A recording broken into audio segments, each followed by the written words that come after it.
Well, Bennett Kessler filed this following report. With still no firm way to pay for it, the Main Street Mammoth plan would dress up the entrance to town and could unfold in phases. After they spent more than an hour with the Planning Commission and consultants, the Mammoth Town Council did vote unanimously to accept the new plan last week. Consultant Nori Winter told the officials in a workshop that the plan would give the town a signature identity. When you arrive, he said, you know you were there. The plan would keep the same curved lines but create a center median, keep 2 lanes in both directions, create walkways, plazas, and a bike path. Winter said his crew heard a lot about parking and the numerous contacts they had with the public. He said good parking will support economic development and generate revenue. As for the tricky subject of financing all of this, Winter advised public-private investments and improvement districts. He said phasing the project is a big part of the plan. Winter said, quote, we need quick wins up front and early, end quote. Now, he pointed to snow management. Winter did admit that for redevelopment for the private sector is not real rosy. But he said that reconfiguring Main Street will increase the value of properties.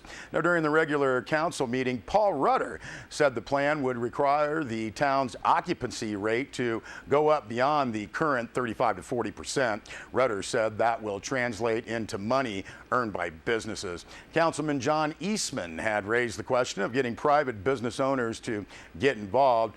Rudder said quick wins are needed first. He said the town should, quote, focus on the next 5 years, do things on Main Street to make it look better and improve economic development, end quote. With no discussion, Councilman Michael Raimondo made a motion to accept the plan. Councilman Matthew Lehman emphasized the need to focus on short-term ideas. Councilwoman Joe Bacon asked for a focus on snow management and parking. The vote was unanimous. Consultants will come back in May with more details about actions that can move forward. Well, one more person has taken out papers to run for Mammoth Town Council.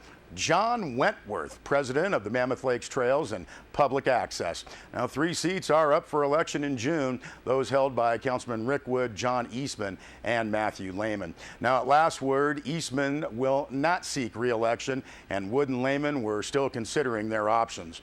Deb Perrell has declared her candidacy, and Joe Perino says he will run.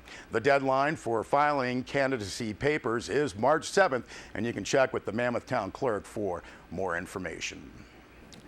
Well, Bennett Kessler also filed this story. Should the city of Bishop sell some of its land to the state to construct a new court building in Bishop?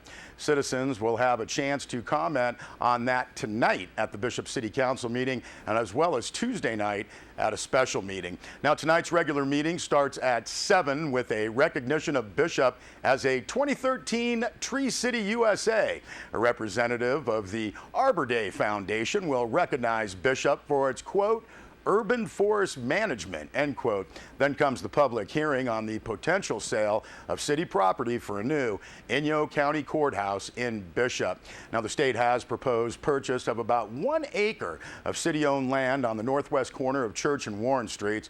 More than 3 years ago, the Office of the Courts recommended Bishop as the best place to build a $30 million court building. Initially, they planned the new structure for Independence and then changed their minds. The AOC looked at land at the corner of Spruce and MacGyver Streets and the city property, which they prefer. Now, some citizens have already pointed out that location of the court building behind City Hall would take up quite a few current parking spaces for downtown Bishop.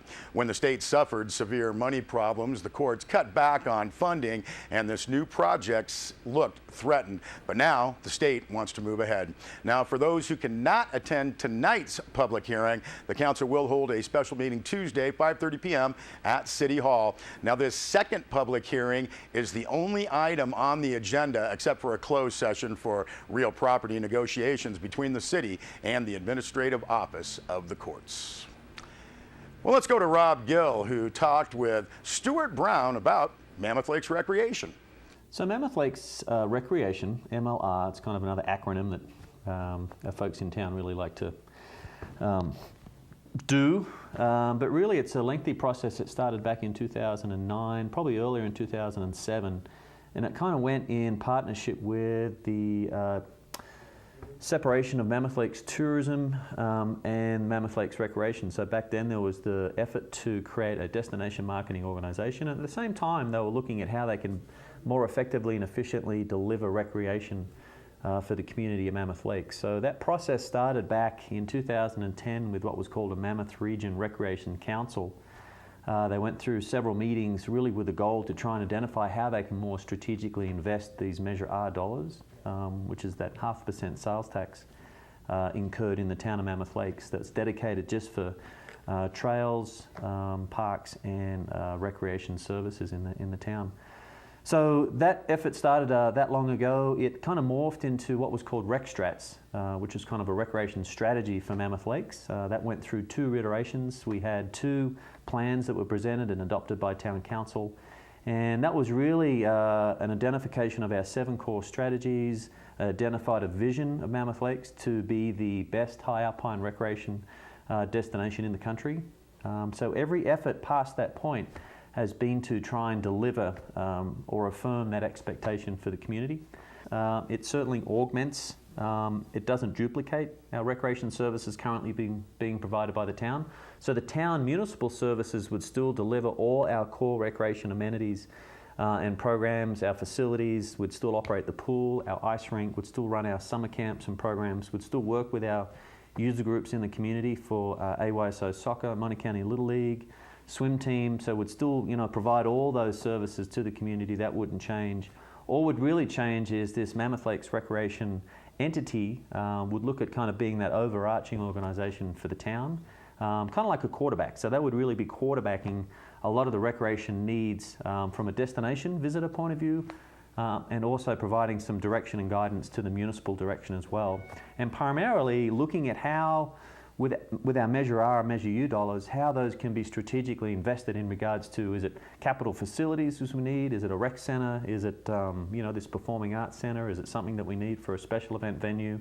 So they're going to look at a bigger perspective of how those funds can be used in the future without taking away from what we currently provide with recreation here.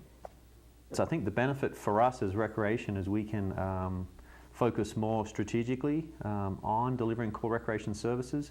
Our Recreation Commission, which is a long-standing advisory body for the Town Council, would kind of be refocused, wouldn't be reconstituted, but really refocused with a purpose of just municipal recreation. In the past they've been doing trails, they've been doing the Measure R application process, administrative process, which is very time-consuming for this body.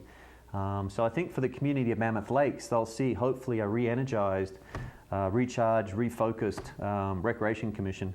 And then your recreation department could really, follow along and deliver, those core facilities, amenities, and programs that the community really desires and needs. Mammoth Lakes Recreation, on the other hand, would be delivering. They've identified some core strategies. I'm just going to read them out here. So one is really partnerships, trying to develop partnerships within the community and outside community that can help us move forward with delivering great recreation.